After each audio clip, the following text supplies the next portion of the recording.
मुलांना जर तुम्हाला खरोखर घडवायचं असेल, तर फक्त मार्क्सवर फोकस न करता मुलांना लाईफ स्किल्स कशा शिकवायच्या यावर फोकस करायला हवं. खरं तर बघा, आज आपण मुलांना खूप चांगल्या स्कूलमध्ये पाठवतो. खूप सारे कोचिंग्स देतो किंवा मुलांना बऱ्याच ठिकाणी आपण ट्युशनला पाठवतो. वेगवेगळे क्लासेस जॉइन करायला लावतो. पण याचा फक्त अर्थ होतो, की आपण मुलांना मार्क्सच्या दृष्टीने किंवा एक्झामसाठी रेडी करतोय. पण हे करणं खरोखर गरजेचं आहे का? तर मी आहे शुभांगी नावडकर. मी एक स्वतः टीचर आहे आणि फायनान्स एज्युकेटर आहे. मी आज तुम्हाला सांगणार आहे, की मार्क्स फोकस्ड आणि लाईफ फोकस या दोन्ही स्किलमध्ये काय फरक आहे? या दोन्हीमध्ये काय अंतर आहे, की जे तुम्हाला तुमच्या मुलांना फ्युचर रेडी करण्यासाठी उपयोगी ठरणार आहे. आपण जेव्हा कधी फक्त मार्क्सवर फोकस करतो, तेव्हा आपण असा विचार करतो, की मुलांना फक्त कॉम्पिटिशन किंवा स्पर्धेच्या जगात उतरायचं आहे आणि मुलांना त्या स्पर्धात्मक परीक्षांमध्ये टिकता आलं पाहिजे. पण मला खरं एक सांगावं, की फक्त स्पर्धात्मकमध्ये टिकण्यासाठी मुलांना फक्त मार्क्स येणं गरजेचं आहे का? गुण येणंच गरजेचं आहे का? मग अशा वेळी त्यांना बाकीचे स्किल्स किंवा बाकीची कौशल्य नकोत का? मग जर अशी कौशल्य नसतील, तर काही मुलं ही एक्झामच्या वातावरणातच एकदम स्वतःला थंडगार वाटू लागतं, स्वतः डिप्रेशनमध्ये जातात. याला कारण काय असतं? तर फक्त आपण त्यांना स्किल्स वेगवेगळे शिकवत नाही. आता बघा, आपण आता स्किल्सकडे वळूया, की कोणकोणते स्किल्स आहेत असे, की जे मुलांना खरोखर फ्युचर रेडी बनवतात. मग ते कोणत्याही परिस्थितीमध्ये असो, ती मुलं स्वतःला छानपैकी घडवू शकतात. मार्क्स चांगले पडले तरी आणि मार्क्स चांगले नाही पडले तरी. तर याच्यासाठी सगळ्यात महत्वाचं आहे कम्युनिकेशन. जर तुम्हाला जोपर्यंत काय वाटतं हे बोलता येत नाही, तोपर्यंत तुम्ही मुलांना काय सांगणार किंवा मुलं तुमच्याकडे पर्यंत पोहोचू शकत नाही. त्यासाठी मुलांना पहिल्यांदा कम्युनिकेशन करायला शिकवा, की मुलांना बोलता यायला पाहिजे. मुलांना त्यांना जे काही वाटतं ते त्यांना इतरांना सांगता यायला पाहिजे. स्वतःचं म्हणणं स्वतःच्या शब्दात मांडता यायला पाहिजे. पण कम्युनिकेशन हे बऱ्याच ठिकाणी उपयोगी पडतं. हे कम्युनिकेशन स्किल जर इलॅबोरेट करायचं म्हटलं, तर आज इंटरव्ह्यू असतील, मोठे-मोठे प्रेझेंटेशन्स असतील, यासाठी कम्युनिकेशन स्किल खूप महत्वाचं ठरतं. आणि एक लक्षात घ्या, जोपर्यंत आपण मुलांना कम्युनिकेशन करायला शिकवत नाही, मुलांना बोलतं करत नाही, तोपर्यंत ही मुलं बोलण्याच्या स्पर्धेत मात्र मागच पडत राहणार. आणि मग तुम्ही मला विचार करून सांगा, की जर मार्क्स पडतील 100 पैकी 100 पडतील कदाचित, पण जर बोलता येत नसतील, तर ते एखादा इंटरव्ह्यू क्रॅक करू शकत नाही किंवा एखादं प्रेझेंटेशन देऊ शकत नाही आणि अशा वेळी ही मुलं मात्र मागे पडणार आहे. त्याच्यामुळे स्किल नंबर 1 आहे कम्युनिकेशन, जे त्यांना यायलाच हवं.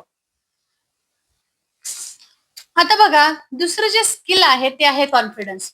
मुलांना कुठेही जा, तर त्यांना आत्मविश्वास खूप महत्वाचा आहे आणि आत्मविश्वासाच्या जोरावर त्यांना जरी काही येत नसेल, तरी सुद्धा ही मुलं बऱ्याच ठिकाणी पास होऊ शकतात. म्हणजे बघा, एखादा व्यवसाय करायचा म्हटलं, एखाद्या ठिकाणी तुम्हाला स्वतःहून जायचं असेल, तर तुम्हाला पहिल्यांदा आत्मविश्वास असायला हवा. मुलांना आत्मविश्वास ही गोष्ट लहानपणापासूनच शिकवा. कुठेही गेलं, कितीही गर्दी असली तरी आपण कॉन्फिडेंटली स्टँड आउट झालं पाहिजे. तिथे आपल्याला उभं राहता आलं पाहिजे. आपले पाय न लटपटता, म्हणजे बऱ्याच वेळा असं होतं, की मुलं जेव्हा बाहेर जातात आणि बाहेरच्या वातावरणात, अनोळखी वातावरणात, अनोळखी लोकांशी जेव्हा मिसळतात, तेव्हा मात्र त्यांचे पाय लटपटत असतात, हात थरथर कापत असतात, पोटात गोळा आलेला असतो. तर याचा अर्थ आहे, की मुलांमध्ये आत्मविश्वासाची कमी आहे. तर या गोष्टीसाठी मुलांना लहानपणापासूनच अनोळखी वातावरणाची सवय लावा. मुलांना बाहेरच्या ठिकाणी पाठवा, अशा ठिकाणी की जिथे त्यांच्या ओळखीचं कोणी नाहीये आणि अशा वेळी ही मुलं एकमेकांशी समायोजन साधतात, तिथल्या लोकांशी मिळतं-जुळतं घेण्याचा प्रयत्न करतात. बऱ्याचशा गोष्टी ऑब्झर्व्ह करतात, की काय आहे, कसं आहे किंवा या लोकांशी कसं बोललं पाहिजे, समोरची लोकं कशी बोलतात आणि या सगळ्या गोष्टींचं ते कुतूहलाने निरीक्षण जेव्हा करतात, तेव्हा त्या सगळ्या गोष्टी, चांगल्या-चांगल्या गोष्टी त्या मुलांच्यामध्ये आपोआप यायला लागतात आणि याच्यासाठी मुलांना एका कम्फर्ट झोनमध्ये न ठेवता, मुलांना त्या कम्फर्ट झोनच्या बाहेर काढा. बऱ्याच वेळा असं असतं, की मुलांना 1 ते 10वी पर्यंत, 12वी पर्यंत एकच शाळा असते. तेच मित्र असतात, तेच शिक्षक असतात, तेच वातावरण असतं आणि त्यानंतर मात्र 12वी नंतर ही मुलं बाहेर पडल्यानंतर त्यांना कंप्लीट जग त्यांचं बदलतं आणि अशा वेळी ही मुलं या वातावरणात टिकाव धरत नाहीत. माझ्या समोर काही अशी उदाहरणं आहेत, की जी मुलं खरोखर अशा वेळी मग काय करतात, ती मुलं घरी यायला बघतात किंवा आई-वडिलांच्या सहवासात राहायला बघतात. तर याच्यासाठी मुलांचा कम्फर्ट झोन बदला. मुलांना वेगवेगळ्या ठिकाणी जाऊ द्या, वेगवेगळ्या वातावरणाशी समायोजन साधू द्या. सगळ्या प्रकारचं वातावरण त्यांना मिळालं पाहिजे आणि कशी मुलं असतात, कसे बाकीचे लोकं कसे असतात, बाकीचे शिक्षक कसे असतात, या सगळ्यांचा अनुभव जेव्हा मुलं घेतात ना, तेव्हा खऱ्या अर्थानं मुलं खूप चांगली फ्युचर पर्स्पेक्टिव्हने रेडी होतात. कारण भविष्यात जाऊन त्यांना कुणाचा सामना करायचा आहे, कोण त्यांच्या आयुष्यात येणार आहे हे अनप्रेडिक्टेबल असतं. आपण त्याचा अंदाज कधीच लावू शकत नाही. आणि मग जर आपल्या मुलांनी बाहेर जाऊन आपण सतत काय करतो, एक पालक म्हणून त्याच्या सुरक्षिततेची काळजी करत असतो, की हा फक्त सुरक्षित राहायला पाहिजे, हा विद्यार्थी सुरक्षित राहायला पाहिजे, हा माझं मूल आहे सुरक्षित राहायला पाहिजे. फक्त एवढ्याच विचारामुळे आपण त्यांना फक्त ओळखीच्या ठिकाणी पाठवत असतो आणि बाहेर पाठवत नाही. पण अशा वेळी मग ही मुलं कुठेतरी आत्मविश्वास त्यांचा कमी असतो. तेवढ्याच वातावरणात ती वाढलेली असतात. तर असं न करता मुलांना अनोळखी जगाशी सुद्धा ओळखी वाढवू द्या. तिसरा जो आपला महत्वाचा स्किल आहे ते आहे मनी सेन्स. बघा, मी एक फायनान्स एज्युकेटर सुद्धा आहे. फायनान्शियल स्किल आहे माझ्याकडे. मी as a teacher, as a professional असली तरी सुद्धा स्किल अक्वायर करायला मला कोणतंही बंधन नाहीये. आणि मी ॲज अ फायनान्स एज्युकेटर म्हणून मी ह्या मुलांना, छोट्या मुलांना, एक 10 ते 18 वर्षापर्यंत या मुलांना फायनान्स विषयी ज्ञान आलं पाहिजे, मनी सेन्स त्यांना आला पाहिजे, पैसा कसा वापरायचा हे त्यांना समजलं पाहिजे. बघा, बऱ्याच श्रीमंत लोकांच्या घरात या सगळ्या गोष्टी त्यांना लहानपणापासून मिळतात.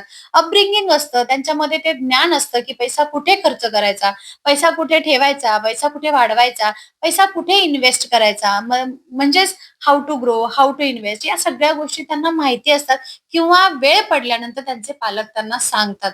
पण बऱ्याच वेळा असं होतं, की सामान्य कुटुंबामध्ये मात्र पैशाविषयीचं शिक्षण दिलं जात नाही. आणि मग अशा वेळी आपली मुलं काय करतात, जेव्हा त्यांच्याकडे खूप जास्त पैसा येतो किंवा ते कमवायला लागतात, तेव्हा ते नको त्या गोष्टींमध्ये पैसा गुंतवणूक करतात आणि अशामुळे बऱ्याच वेळा त्यांचा जो विकासाचा वेग आहे तो मात्र मंदावतो. आता याच्यासाठी कारणीभूत बऱ्याचशा गोष्टी असेल, त्या आपण नंतर काहीतरी पुढच्या व्हिडिओमध्ये चर्चित करू. पण लक्षात घ्या, एकच गोष्ट लक्षात घ्या, की लहान मुलांना मुलांना सगळ्याच मुलांना लहानपणापासून मनी बेसिक्स शिकवा. कसं म्हणजे मनी बेसिक्समध्ये 3 गोष्टी खूप महत्त्वाच्या आहेत.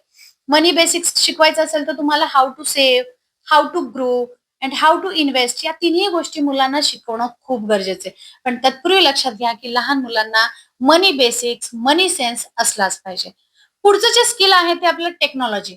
बघा आता, आपलं जे हे 21वं शतक आहे ते पूर्णपणे तंत्रज्ञानावर आधारित आहे. पण त्याच्यातही लक्षात घ्या, की पूर्वीचा काळ असा होता, की जेव्हा आपण 1 दशक जो तंत्रज्ञानामध्ये प्रगती झाली नाही, ती कोरोना काळापासून मात्र आता खूप जास्त प्रगती झाली.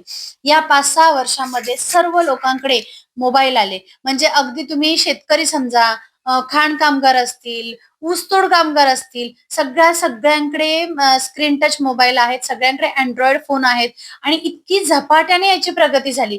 कधी काळी एक मोटोरोलाचा जो फोन होता तो कुठेतरी असायचा किंवा नोकियाचा छोटा फोन होता तो कुठेतरी असायचा आणि तो वापरला जायचा. आणि आजचा काळ असा आहे की आज सगळ्यांकडे तंत्रज्ञान आहे. मग आजही आपण असं म्हणायचं की की आपल्या मुलांना मोबाईल देऊया नको? एक लक्षात घ्या, मोबाईल तर मुलांना द्यावाच लागेल. देतात बरेच जण. पण फक्त कसा वापरायचा तो मात्र शिकवत नाही. आणि आपण तेच करतोय नेमकं, की मुलांना हे तंत्रज्ञान कसं वापरायचं हे शिकवत नाहीये. जर आज विचार करा, असे बरेचसे लहान-लहान मुलं आहेत, छोटे 8-9 वर्षाचे, 3 वर्षाचे, 3 वर्षांपासून प्रत्येकाचं व्लॉगिंग चालू झालंय. मुलं 8, 9, 12 वर्षाची मुलं आहेत, ती व्लॉगिंग करतायत. काही मुलं टेक मास्टर बनतायत. काही मुलं बिझनेस विषयी माहिती सांगतात. आणि लक्षात घ्या, आज जर आपण आपल्या मोबाईलला आपल्या जर आज मुलांना आपण मोबाईल देत नसू, तर कुठे ना कुठेतरी आपण त्यांची प्रगती रोखतोय. पण फक्त मग पालक म्हणून आपली जबाबदारी काय वाढते, की आपण या मुलांना मोबाईल कधी कसा द्यायचा किंवा तो कसा वापरायचा, कसा हाताळायचा हे मात्र शिकवायला हवं. मग आपणही आज नुसतं स्क्रोलिंग न करता आपणही काहीतरी नवीन गोष्टी शिकल्या पाहिजेत आणि त्या मुलांना आपण शिकवल्या पाहिजे. आता वळूया 5व्या स्किलकडे. 5वं स्किल आहे डिसिजन मेकिंग. आता वळूया 5व्या स्किलकडे. 5वं स्किल आहे डिसिजन मेकिंग. हे चारही स्किल्स वरती किती जरी येत असतील, तरी जोपर्यंत एखाद्या मुलामध्ये डिसिजन मेकिंग नाही, म्हणजे निर्णय क्षमता नाही, तोपर्यंत तो त्याच्या आयुष्यात काहीच करू शकत नाही. म्हणजे बघा, कोणत्याही गोष्टीत निर्णय घेणं खूप महत्वाचं आहे, की मी बिझनेस करायचा आहे, मी नोकरी करायची आहे, मी या एक्झामची तयारी करायची, की मी काय करायचंय, हे मुलांना लहानपणापासून शिकवायला हवं. त्याला चॉईस द्या. की तुला कोणत्या रंगाचा टी-शर्ट हवाय? त्याला स्वतःला चॉईस द्या. आणि आपण असं म्हणतो बऱ्याच वेळा, काय करतो, म्हणजे माझ्याकडूनही कदाचित असं झालं असेल काहीतरी, की आपण काय करतो, मला जो रंग आवडतो तो त्या मुलाला घेऊन देतो.